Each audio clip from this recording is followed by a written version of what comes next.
Chennai RK நகர் வாக்காளர் பட்டியலில் போலி வாக்காளர்கள் தேர்தல் ஆணையம் நீக்காவிட்டால் நீதிமன்றத்திற்கு செல்வோம் என்று திமுக மாநிலங்களவை உறுப்பினர் RS பாரதி தெரிவித்துள்ளார்.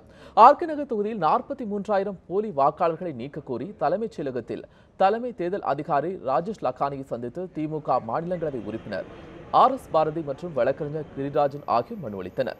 பின்னர் செய்தியாளர்களிடம் பேசிய RS பாரதி, ஆர்கே நகரில் 43,000 போலி வாக்காளர்களில் 17,000 பேர் மட்டுமே நீக்கப்பட்டுள்ளதாக கூறினார்.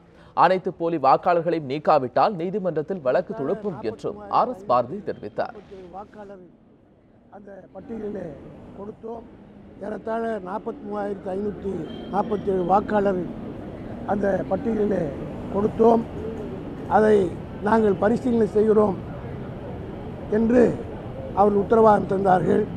நாங்கள் இப்பொழுதே தொடங்கியதற்கு காரணம், தேர்தல் ஆணையம் எங்களுக்கு உரிய பதிலை தராவிட்டால் நீதிமன்றத்தை அணுகுவதற்கும் எங்களுக்கு வாய்ப்பு இருக்கும்.